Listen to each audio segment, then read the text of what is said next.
सूरज सा तेज नहीं मुझ तो यहाँ में, तो कोई डाउट नहीं था ना, है ना? दीपक सा जलता तो देखोगे। आज का टॉपिक लिखो तो बेटा, आज का अपनी टॉपिक हद आपको रोशन समझना है क्या? करने से आज का टॉपिक है तुम मुझको डिसोसिएशन कब तक कांस्टेंट, रोकोगे, तुम मुझको है ना? कब तक रोकोगे। Dissociation constant, dissociation constant with respect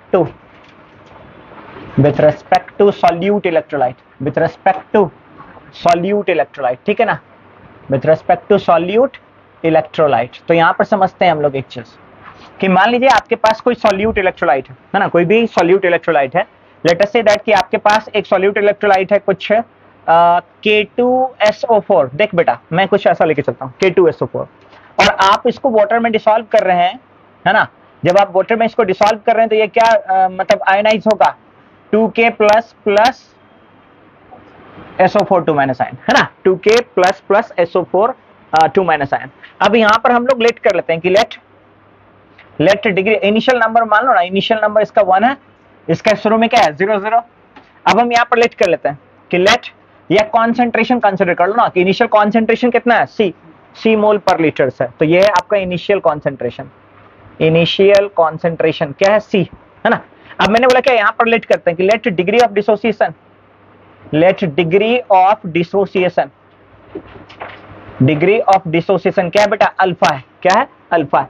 अगर डिग्री ऑफ डिसोसिएशन अल्फा है तो यहां से देखो इनिशियल कॉन्सेंट्रेशन का अल्फा टाइम से डिसोसिएट हो रहा तो क्या हो जाएगा इनिशियल कॉन्सेंट्रेशन सी टाइम्स अल्फा, तो यहां से क्या जाएगा माइनस सी टाइम्स अल्फा, क्या हो जाएगा माइनस सी टाइम्स अल्फा। अब देखो तो जब ये K2SO4 वाटर में डिसॉल्व होता है तो वो 2 पोटेशियम आयन और 1 सल्फेट आयन रिलीज कर रहा है। इसका मतलब इसका रेशियो ट्वाइस है और इसका रेशियो क्या है 1 है, मतलब 2:1। तो अगर ये अल्फा है तो ये ट्वाइस ऑफ अल्फा होगा, क्या होगा ट्वाइस ऑफ अल्फा होगा, किसका इनिशियल कॉन्सेंट्रेशन का। तो C into twice of alpha ऐसे लिखेंगे, यानी इसको लिख सकते हैं क्या आप 2 टाइम्स ऑफ C अल्फा, और ये क्या हो जाएगा बेटा C अल्फा। यहां तक तो कोई डाउट नहीं ना?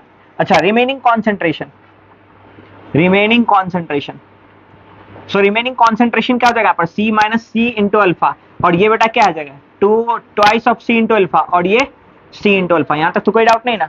अब फ्रॉम Kc हम लोगों ने एक चीज पढ़ा होगा, फ्रॉम Kc इक्विलिब्रियम कांस्टेंट क्या होता है, तो ratio of multiple of concentration of product to the multiple of concentration of reactant. तो ये प्रोडक्ट है और ये रिएक्टेंट है, तो इसमें देखो K प्लस का ट्वाइस है ना, तो क्या हो जाएगा कॉन्सेंट्रेशन ऑफ पोटेशियम का स्क्वायर इंटू सल्फेट का 1 ही है ना, तो कॉन्सेंट्रेशन ऑफ SO4 2 माइनस का 1 डिवाइडेड बाय, यहां पर देखो ये दोनों 1 1 है, concentration of K2SO4 into concentration of H2O। और ऑलरेडी हमने पढ़ा है क्या कि कॉन्सेंट्रेशन ऑफ वाटर कितना होता है, दैट इज इक्वल टू 55.5 मोल पर लीटर। तो ये कांस्टेंट है ना, Kc भी एक कांस्टेंट है और मोलर कॉन्सेंट्रेशन ऑफ वाटर भी क्या होता है कांस्टेंट होता है। तो Kc और मोलर कॉन्सेंट्रेशन ऑफ वाटर को मल्टीप्लाई कर दीजिएगा तो क्या मिल जाएगा आपको डिसोसिएशन कांस्टेंट। देन यहां से देखो क्या आ जाएगा Kc into molar concentration of H2O must be equal to the Ka। Then H2O अगर इधर आ जाएगा तो बचा क्या इधर, it is ratio of concentration of potassium का square into concentration of sulphate ion divided by क्या हो जाएगा कॉन्सेंट्रेशन ऑफ K2SO4। कोई डाउट तो नहीं है ना यहाँ तक, ठीक है ना? अब यहां से देखो Ka is equal to K, मतलब K प्लस है तो K प्लस का कॉन्सेंट्रेशन देखो क्या है ट्वाइस ऑफ C अल्फा, तो क्या लिखेंगे यहाँ पर concentration of twice of C alpha into concentration of sulphate है क्या है यहाँ पर बेटा C alpha divided by concentration of K2SO4 क्या है बेटा देखो C माइनस C अल्फा।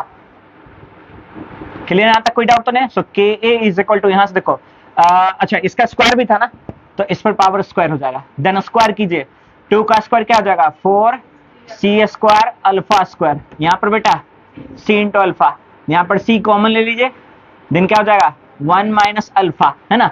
एक C कैंसिल आउट हो गया, देन क्या आ गया यहां से देखो K equal to 4C square alpha square, और अल्फा यहां पर है तो अल्फा क्यूब हो जाएगा डिवाइडेड बाय 1 माइनस अल्फा। यहां से कोई डाउट तो नहीं है ना? यहां तक तो कोई डाउट नहीं ना? तो ये बेटा जो है ना ये डिसोसिएशन कांस्टेंट किसके रिस्पेक्ट में, अल्फा के रिस्पेक्ट में। अब कंडीशन यहां पर क्या करता है देखो, if alpha is very much less than 1 then 1 minus alpha किसके बराबर हो जाएगा 1 के बराबर हो जाएगा। अगर 1 माइनस अल्फा 1 के बराबर हो जाएगा देन यहां से क्या आ जाएगा Ka is equal to 4C square alpha cube. यहां तक तो कोई डाउट नहीं ना? इस तरीके से अगर हमें डिसोसिएशन कांस्टेंट निकालना होगा तो के आ गया, लेकिन अगर अल्फा चाहिए होगा हमको तो क्या करेंगे, 4c² इधर आएगा तो क्या आ जाएगा बेटा, 4c² अगर नीचे आएगा तो क्या हो जाएगा देखिएगा, Ka/4c², Ka/4c² is equal to alpha cube. So alpha अगर आपको चाहिए देन अल्फा इक्वल टू क्या हो जाएगा, Ka/4c² पर पावर क्या है 1/3। समझ में आ गया, कोई डाउट तो नहीं है ना। इस तरीके से अल्फा भी आप कैलकुलेट कर सकते हैं और इस तरीके से आप के भी कैलकुलेट कर सकते हैं, कोई डाउट तो नहीं है ना आता, तो पहले इसको नोट कर लो बेटा।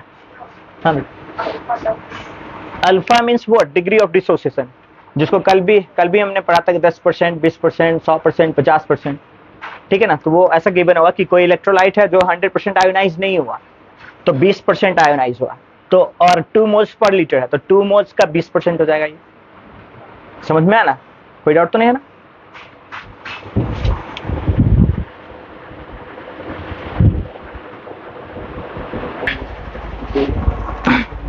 ओके बेटा देख, ध्यान दे, ऐसे क्वेश्चन को कैसे सॉल्व करेंगे एक बार पहले मैं आपको एक्सप्लेन कर देता हूँ, ठीक है। क्या चीज है, एक क्वेश्चन बता देता हूँ फिर आप अपने आप बना लेंगे।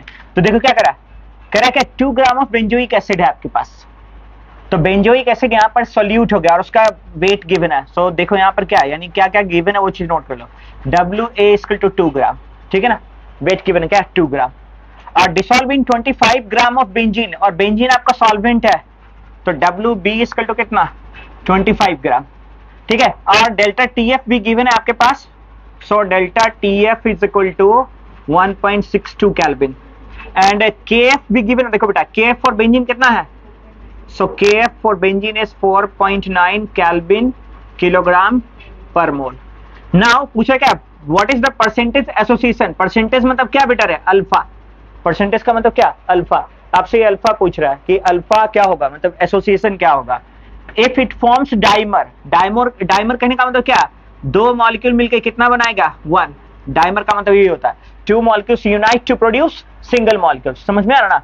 तो यहाँ पर देखो अगर इस फॉर्मेट को देखो तो सब कुछ गिवन है, लगता है वेट गिवन है, वेट ऑफ सॉल्वेंट गिवन है, डेल्टा TF गिवन है, KF गिवन है। तो इस फार्मूला से हम मोलर मास निकाल सकते हैं कि बेंजोइक एसिड का मोलर मास कितना है, ठीक है। तो दैट मींस देखो फार्मूला क्या था, delta TF = KF into delta TF = KF into क्या बेटा है, delta TF = KF into molarity of the solute. Molarity कैसे निकालता है, WA × 1000 divided bye MA into WB। आपको मोलर मास ऑफ सोल्यूट चाहिए, MA इधर भेज दिए, डेल्टा TF इधर आ जाएगा। So molar mass of solute equal to क्या हो जाएगा, KF into weight of solute into 1000 divided by delta TF into weight of solvent. तो देखो यहाँ पर KF कितना गिवन है, KF कितना गिवन है 4.9, तो कितना हो गया 4.9 इंटू वेट ऑफ सोल्यूट कितना गिवन है 2 into 1000 divided by delta TF given है बेटा कितना 1.62 इंटू वेट ऑफ सॉल्वेंट कितना 25, ठीक है ना। आप इसको सॉल्व कर देखो, यहाँ से 10 हो जाएगा, यहाँ से 100 हो जाएगा, 1 0 कट गया यहाँ तक, ठीक है ना। आप देखो तो बेटा यहाँ से 6 25, 5 दूनी कितना 10, 2 से इसको काटो, 2 × 16, 2 × 2 है ना। नेक्स्ट कितना आ गया देखो तो 49 इंटू 1000 इंटू 2 बाय 81 इंटू 5, 5 से इसको काटो कितना हो जाएगा 200, ठीक है ना। ये किससे कटता है 9 से और ये 7 से, तो कितना आ जाएगा देखो तो बेटर है 9 दूनी 18 के 8 7 में 1 4 दूनी 8 1 9 98 डिवाइडेड बाय 81 इंटू 200। इसको सॉल्व करो कितना आता है देखो तो कितना आ गया 241, ठीक है। सो 241.97 ग्राम पर मोल है ना। So that is your molar mass of benzoic acid. किसका बेंजोइक मोलर मास है 241.97। अब देखो तो बेंजोइक एसिड का फॉर्मूला किसी को मालूम है क्या, हाँ बेंजोइक एसिड का फॉर्मूला देखो क्या होता है C6H5COH, यानी यहाँ पर आ जाएगा क्या COOH। ये बेंजोइक एसिड का फॉर्मूला, यानी क्या लिख सकते हैं C6H5COOH।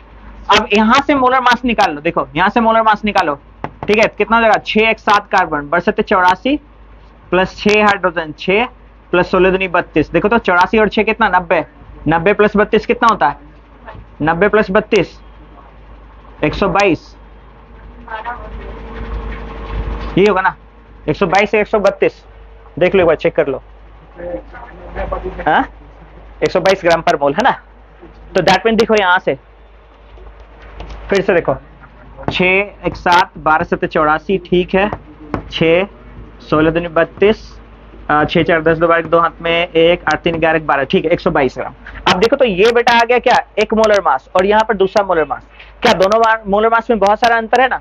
तो ये उसका नॉर्मल मोलर मास और ये उसका एबनॉर्मल मोलर मास है। तो एक नॉर्मल मोलर मास है, एक एबनॉर्मल मोलर मास है। यहाँ से आई कैलकुलेट हो जाएगा। आई क्या था बताना तो, आई इक्वल टू, हाँ आई इक्वल टू क्या था, ratio of normal molar mass था ना, normal molar mass by abnormal molar mass, यही था ना, by abnormal molar mass. So I equal to normal molar mass कितना 122 डिवाइडेड बाय कितना 241.97। इसका रेशियो देखो कितना आता है, 122 को डिवाइड करो 241.97 से, कितना 99, कितना आ गया, वो गलत किया, हाँ बोल बेटा 0.50 और कुछ था 4, ठीक है। चलो यहां तक नोट करो पहले तुम लोग फटाक से, पहले यहां तक नोट करो, पहले यहां तक नोट करो।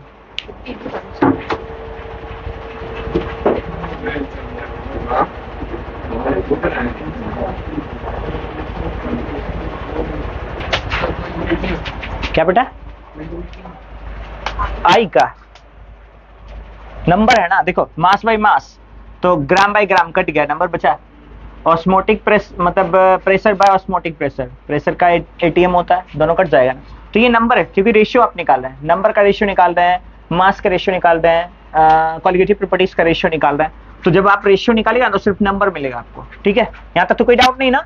अब देखो आपके पास आई मिल गया, वेंट ऑफ फैक्टर्स आपको मिल गया, आप उस वेंट ऑफ फैक्टर का यूज करके ना अल्फा कैलकुलेट कर सकते हैं बहुत आसानी से। तो हमारे पास है आई की वैल्यू, है ना, इसका काम है हमारे पास। तो आई क्या आ गया इसके पहले 0.504, ठीक है ना। अब देखो बेटा रे, हम पढ़ते हैं दूसरा पहलू, क्या कह रहा है, अब ये चीज समझो। जब बेंजोइक एसिड को हम बेंजीन में डिसॉल्व कर रहे हैं, है ना, बेंजोइक एसिड को बेंजीन में डिसॉल्व कर रहे हैं, तो वो एसोसिएट हो रहा और एसोसिएट होकर के डाइमर बना रहा है। इसका मतलब आपको कितना मॉलिक्यूल लेना है, 2 मॉलिक्यूल्स ऑफ C6H5COH, और इसको किस में डिसॉल्व करना है, सॉल्वेंट में। किस में बेटा, सॉल्वेंट में। सॉल्वेंट में डिसॉल्व कर रहे हैं तो ये दोनों जुड़ जा रहा है और क्या बना रहा है, C6H5COH का होल ट्वाइस, यानी अब ये एक मॉलिक्यूल्स बन रहा है।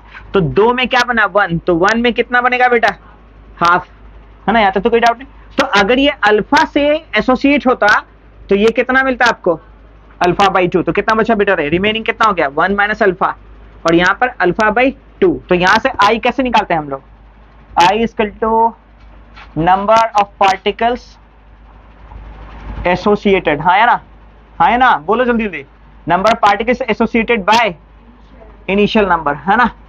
देन क्या आ जाएगा, देखो I equal to number of particles associated कितना हो गया 1 minus alpha plus alpha by 2 divided by कितना 1, देखो ना मैंने 1 ही कंसिडर किया, तो डिवाइडेड बाई 1। सो आई का वैल्यू कितना है यहाँ पर 0.504, सो 0.504 इक्वल टू 1। अब इसको सॉल्व करेगा तो क्या बचेगा 1 माइनस अल्फा बाई 2, यही है ना।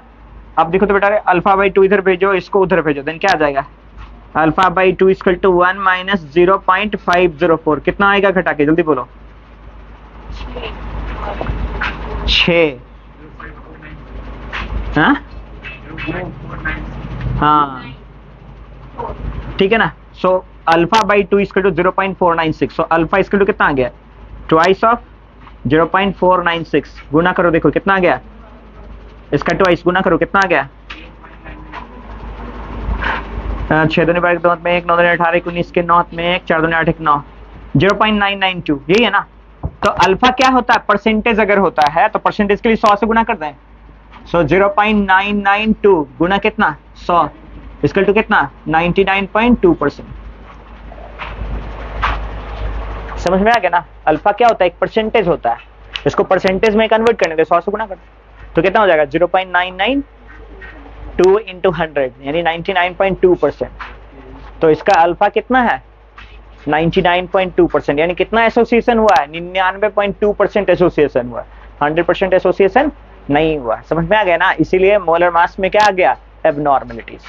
अगर 100% एसोसिएशन होता तो 2 गुना मास होता है। कितना होता है? 2 गुना हो जाता है। क्लियर है ना? यहां तक कोई डाउट नहीं है ना? बोलो बेटा, नोट करो, सोचो, ये 2 क्वेश्चन के बारे में सोचो क्या है। ठीक है, देखो पढ़ लेता हूं मैं क्वेश्चन, ठीक है ना? क्या कह रहा है? Which one of the following aqueous solution will exhibit highest boiling point. ठीक है ना? क्या कह रहा है? देखो, which one of the following aqueous solution will exhibit highest boiling point. Option आपका 0.015 m urea, 0.01 m KNO3, 0.01 m Na2SO4 and 0.015 m glucose. Right ना? तो ऐसे क्वेश्चंस को हम कैसे सॉल्व करेंगे? ठीक है ना? तो देखो, सबसे पहला चीज याद रखना है क्या, आगे से जो भी प्रॉब्लम आप सॉल्व करें उसमें आप हमेशा वेंट ऑफ फैक्टर को यूज करें। ठीक है? यानी फॉर्मूला आपको किससे रिलेटेड है? बॉइलिंग पॉइंट से रिलेटेड है। अगर बॉइलिंग पॉइंट से रिलेटेड है बेटा, तो फॉर्मूला क्या आ जाएगा? Delta TB H equal to I into K B into M, molality. अब क्या होगा, आप आई क्यों यूज कर रहे हैं यहां पर? क्योंकि हमें पता है कि अगर नॉन इलेक्ट्रोलाइट सोल्यूट होगा तो वेंट ऑफ फैक्टर की वैल्यू कितनी होगी? नॉन इलेक्ट्रोलाइट सोल्यूट है तो वेंट ऑफ फैक्टर की वैल्यू कितनी होगी? 1। और अगर इलेक्ट्रोलाइट है तो 1 से कम या 1 से, यही ना डिस्कस किया था कल हमने कि for non electrolyte solute the value of I is equal to 1। ठीक है? तो पहला चीज ऑब्जर्व करो, यूरिया इलेक्ट्रोलाइट है या नॉन इलेक्ट्रोलाइट है? यूरिया नॉन इलेक्ट्रोलाइट है, मैंने एग्जांपल में लिखा हुआ है आपको। ठीक है? तो यूरिया नॉन इलेक्ट्रोलाइट है, तो यूरिया के लिए आई की वैल्यू 1। अच्छा, ग्लूकोज नॉन इलेक्ट्रोलाइट है, यानी आई इक्वल टू 1। और दोनों का मोलैरिटी सेम है क्या? इसका मतलब इन दोनों का जो बॉइलिंग पॉइंट होगा सेम होगा, अलग अलग नहीं होगा, क्योंकि आई सेम है, मोलैरिटी सेम है, और सॉल्यूशन कैसा है? एक्वस है, यानी सॉल्वेंट जो है वो वाटर है, तो सॉल्वेंट का केबी भी क्या है? सेम है। तो आई सेम है, केबी सेम है, एम सेम है, तो इन दोनों का तो बॉइलिंग पॉइंट सेम होगा। लेकिन आपसे पूछा जा रहा है क्या, किसका हाईएस्ट होगा?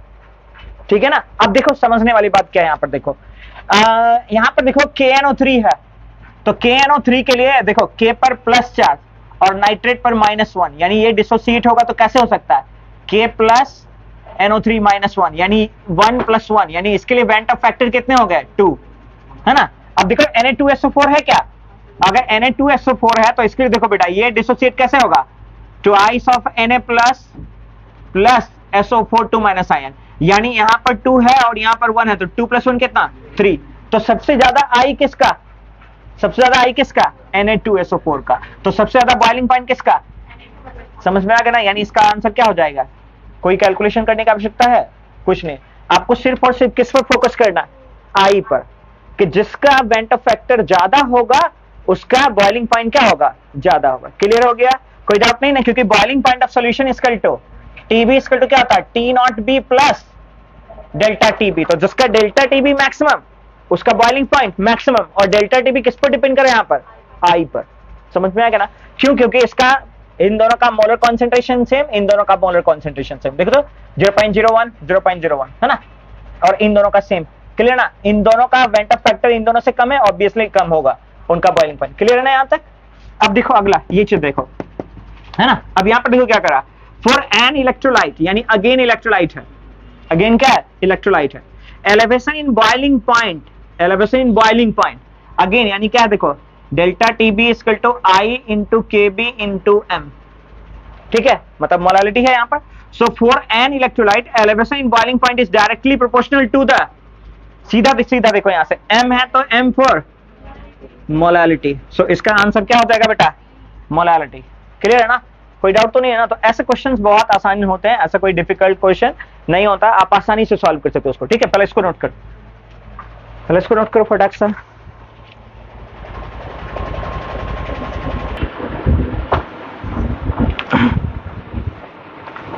चलो सोच लिए क्या? बन गया?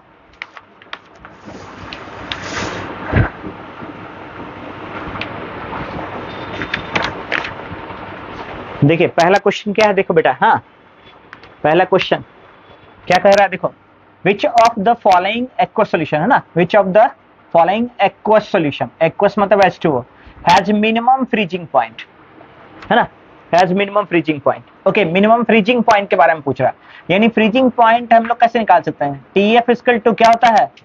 T0F minus delta TF। तो इस बार सोचना क्या है, देखो यहाँ पर क्या पूछ रहा है कि किस सॉल्यूशन का फ्रीजिंग पॉइंट मिनिमम होगा, इसको कम बनना है, यानी डेल्टा TF क्या सोचना है?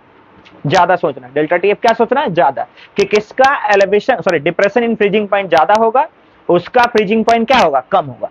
अब डेल्टा TF किस पर डिपेंड कर रहा है? तो delta TF equal to I into KF into molality. तो KF तो वाटर है, NaCl के लिए भी वही होगा KF, अल्कोहल के लिए भी KF वही है, मैग्नीशियम आयोडाइड के लिए भी KF वही है, मैग्नीशियम सल्फेट के लिए भी KF वही है। तो क्या दो फैक्टर डिफाइन कर रहा है? पहला I और दूसरा मोलालिटी। ये दो चीज चेक कर लेते हैं। तो देखो बेटा, मैग्नीशियम सल्फेट का मोलालिटी, मैग्नीशियम आयोडाइड का मोलालिटी और इथेनॉल का मोलालिटी, दोनों का मोलालिटी सेम है, तीनों का।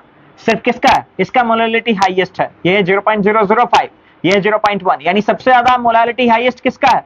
NaCl का। तो ये सब तो सबका मोलालिटी कम है। अब क्या चेक कर लेना हमको? I चेक कर लेना। तो दैट मीन देखो यहां से मैग्नीशियम आयोडाइड जब डिसोसिएट होगा तो क्या बनाएगा? Mg2 प्लस 2 आयोडाइड आयन, यानी यहां पर देखो for 100% of dissociation magnesium as cation 1 है, आयोडाइड एज एनाइन 2 है, तो इसका I कितना हो जाएगा? 2 + 1 3। यहां पर देखो मैग्नीशियम सल्फेट है बेटा, ये भी डिसोसिएट कैसे होगा? Mg2 प्लस SO4 2- आयन, यानी एक मैग्नीशियम आयन और एक सल्फेट आयन, एक मैग्नीशियम आयन एक सल्फेट आयन, तो I कितना? 2, यानी मैग्नीशियम सल्फेट के लिए I2।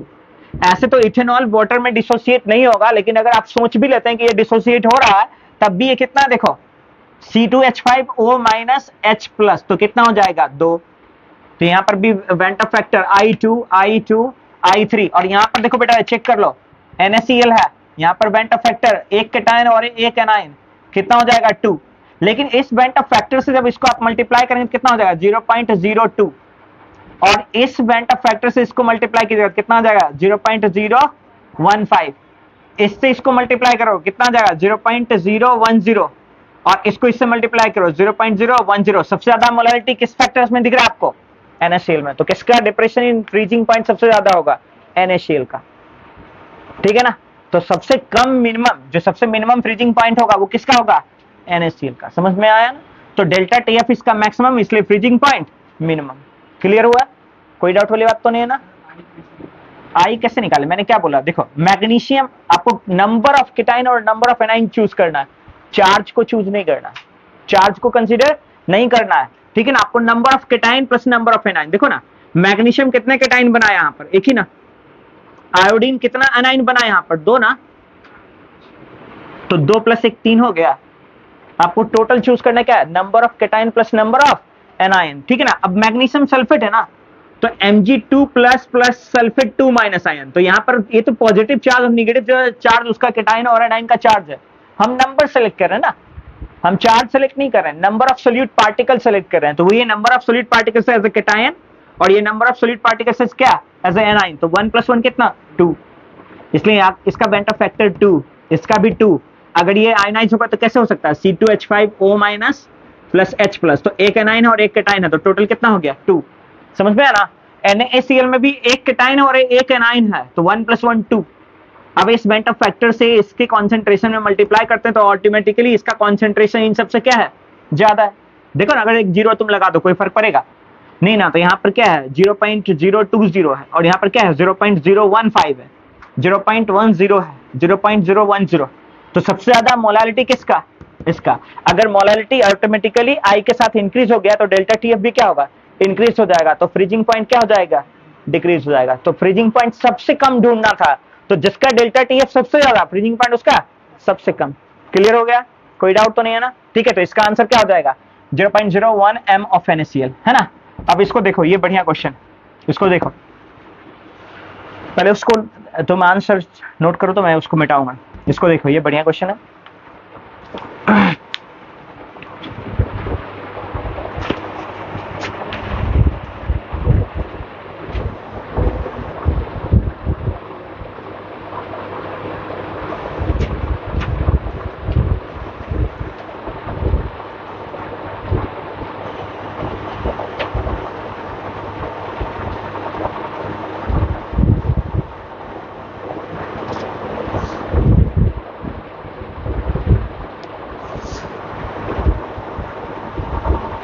समझ में आ रहा ना, ऐसे प्रॉब्लम्स रहेंगे तो बन जाएगा ना।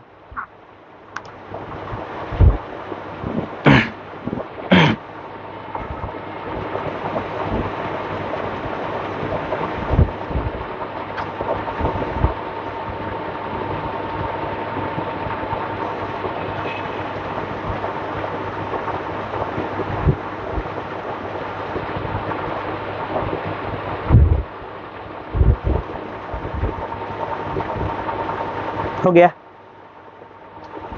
बेटा।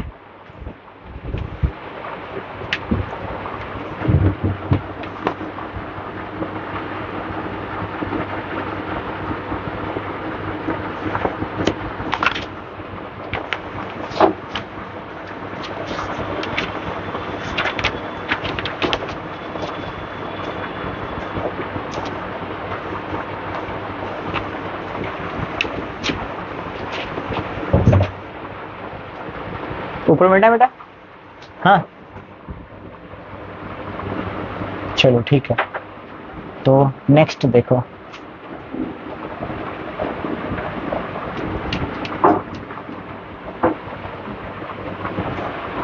क्वेश्चन क्या था 104।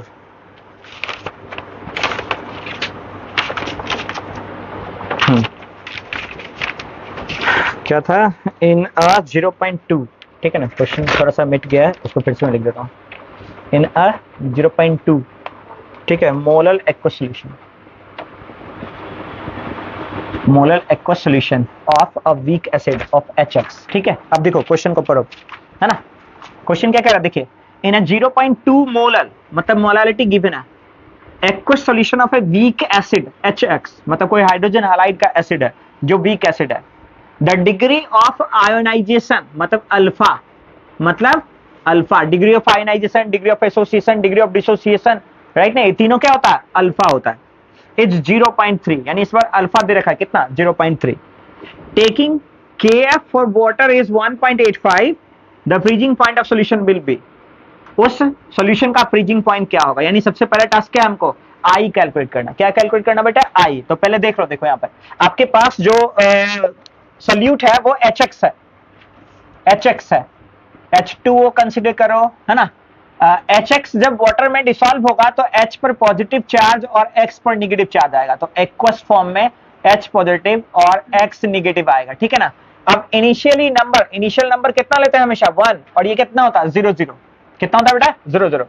लेट कर लो ना कि डिग्री ऑफ जो आयनाइजेशन वो है अल्फा, वो क्या है, अल्फा। तो यहां पर आएगा माइनस अल्फा, तो यहां पर क्या आएगा बेटा, प्लस अल्फा, प्लस अल्फा, क्योंकि इनिशियल नंबर ऑफ मॉलिक्यूल 1 है, तो 1 into alpha minus alpha, 1 into plus alpha plus alpha, 1 into plus alpha plus alpha.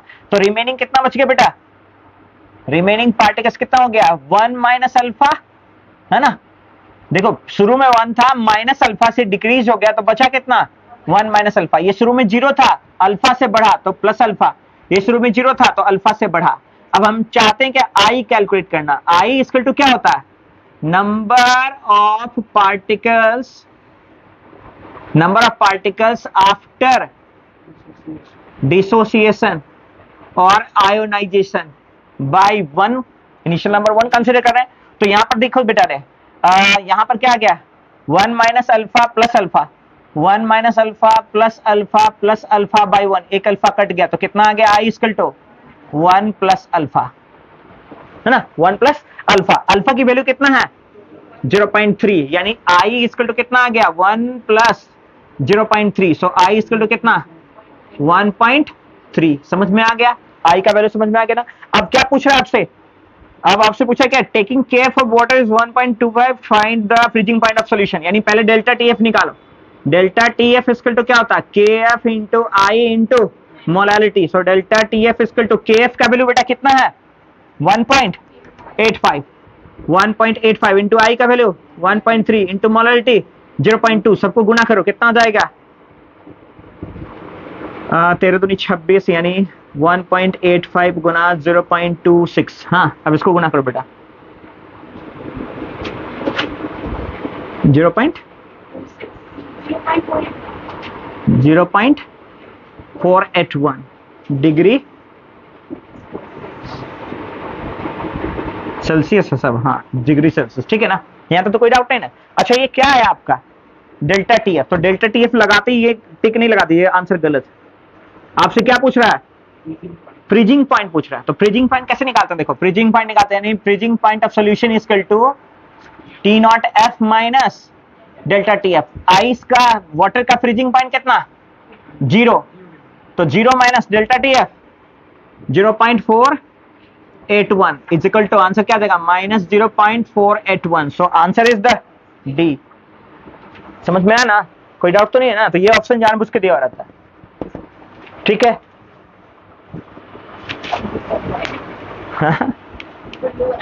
हाँ ताकि आप गलत करें, हाँ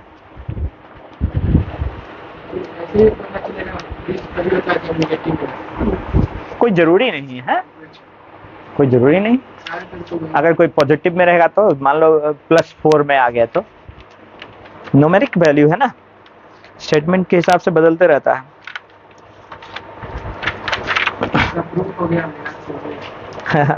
सही बात है।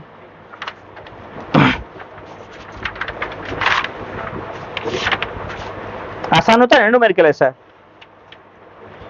कुछ नहीं बोल रहे हो तुम लोग, बनेगा भी।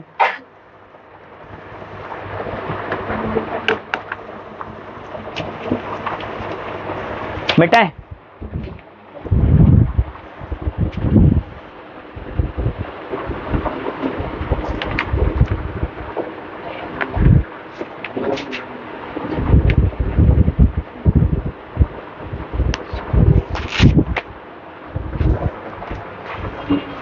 चलो देखो बेटा, सोचो, तुम्हारे पास है 2 मिनट क्वेश्चन के आंसर के लिए।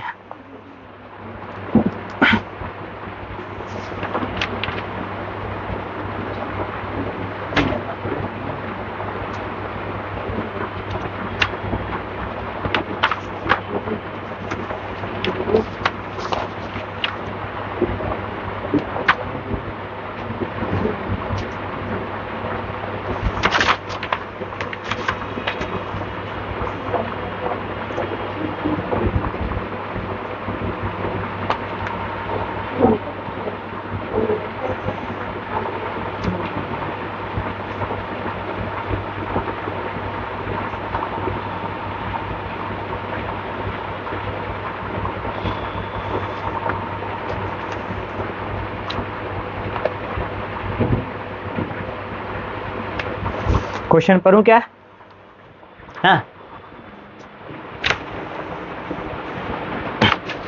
देखो सबसे पहला क्वेश्चन क्या कह रहा है, the molecular weight of benzoic acid, ठीक है ना, in benzene is determined by depression in freezing point method corresponds to, मतलब जो आप मॉलिक्यूलर वेट बेंजोइक एसिड का निकालते हैं बेंजीन में, कौन से मेथड से डिटरमाइन करते हैं, ठीक है ना। ऑप्शन है आपके पास क्या, ionisation of benzoic acid, dimerisation of benzoic acid, trimerisation of benzoic acid and solvation of benzoic acid.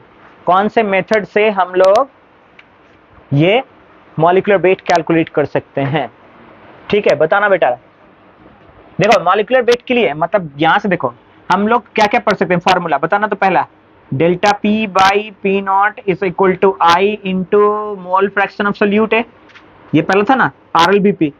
Second में देखो क्या था, delta T B is equal to I into K B into molality. तीसरा क्या था बेटा, delta T F is equal to I into K F into molality. और चौथा क्या है यहाँ पर, pi is equal to I into CRT, या फिर इसको ऐसे भी लिखते हैं pi V is equal to I into NRT, ठीक है ना। अब देखो मोलर मास, सुनो बेटा, मोलर मास जब भी निकालते हैं तो वो हम लोग किससे, मोलैरिटी से, मोलैरिटी से मोलर मास निकालिए तो गलत निकल सकता है। तो कौन सा 2 टर्म है, मतलब डेल्टा TB और डेल्टा TF। अब डेल्टा TB और डेल्टा TF दोनों किस पर डिपेंड कर रहा है, आई पर। अब आई डिपेंड करता क्या कि वो पार्टिकल एसोसिएट हो रहा है या डिसोसिएट हो रहा है, ये चीज आप पता कीजिए। तो देखो बेटा रे, कौन सा कंपाउंड है ये, बेंजोइक एसिड। तो बेंजोइक एसिड को किस में डिसॉल्व कर रहे हैं, बेंजीन में। जब बेंजोइक एसिड को बेंजीन में डिसॉल्व करते हैं तो अभी पढ़ा था मैंने कि वो बेंजोइक एसिड बेंजीन के प्रेजेंस में क्या होता है, डाइमेराइज हो जाता है। क्या होता है, डाइमेराइज होता है। तो डाइमेराइजेशन मेथड से ही आप निकाल सकते हैं। कैसे निकाल सकते हैं, डाइमेराइजेशन मेथड। अभी पढ़ा था ना क्वेश्चन, सबसे पहला क्वेश्चन में वही था ना कि बेंजोइक एसिड को जब बेंजीन में डिसॉल्व करते तो वो डाइमर फॉर्म कर रहा है। डाइमर का मतलब क्या, डाइमेराइजेशन, इसलिए क्या हो जाएगा, डाइमेराइजेशन ऑफ बेंजोइक एसिड। समझ में आ गया, आसान है। अब देखो दूसरा, इधर देख बेटा, हाँ शिवम तुम्हारा टर्न। देखो क्या करा, the freezing point of 1% of solution of lead nitrate, ठीक है ना, lead nitrate in water will be 2 degree Celsius, 1 degree Celsius, 0 degree Celsius या बिलो 0 डिग्री सेल्सियस। हाँ सृष्टि, सुप्रिया, गौरव, हाँ बेटा निकिता, हाँ बिलो मतलब 0, बिलो 0 डिग्री सेल्सियस। हाँ देखो सिंपल सा टर्म है बेटा, सिंपल सा टर्म है, इसमें कैलकुलेशन की कोई रिक्वायरमेंट नहीं है। लग रहा है कि 1% गिवन है तो हमको सॉल्व करना पड़ेगा, लेड नाइट्रेट गिवन है हमको सॉल्व करना पड़ेगा, कोई आवश्यकता नहीं। बहुत सारे क्वेश्चंस को बिना सॉल्व किए आप आंसर कर सकते हैं। देखो क्या करा, the freezing point of 1% of solution of lead nitrate in water, यानी वाटर का फ्रीजिंग पॉइंट तो क्या होता है, 0 डिग्री सेल्सियस होता है। और डेल्टा TF इक्वल टू क्या होता है बेटा आपका, I into KF into molality. Obviously जब I है तो डेल्टा TF बढ़ेगा, डेल्टा TF बढ़ेगा तो फ्रीजिंग पॉइंट क्या होगा, घटेगा। अगर फ्रीजिंग पॉइंट घटेगा तो किससे कम हो जाएगा, 0 डिग्री सेल्सियस से भी कम हो जाएगा, इसलिए इसका आंसर क्या हो जाएगा, बिलो 0 डिग्री सेल्सियस। समझ में आया, कोई डाउट वाली बात तो नहीं है ना, सॉल्व करने का कोई रिक्वायरमेंट नहीं है, ठीक है ना। अब इधर ध्यान दो, सो इसका answer D, below 0 degree Celsius, इसका answer dimerization of benzoic acid. अब इधर ध्यान दो, हाँ क्या करा, which of the following pairs of solution are isotonic at the same temperature. इसमें आंसर एक भी हो सकता है, एक से ज्यादा भी हो सकता है, ठीक है ना। आप सर्च करके देखिए एक ही है या एक से ज्यादा है।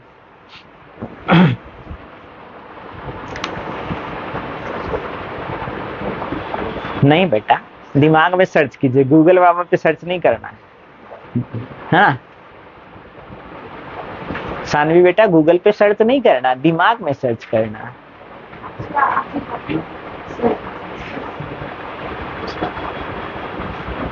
आसान सा तो है, इसमें भी क्या करना है, मुझे तो नहीं लगता कुछ करना भी है इसमें भी,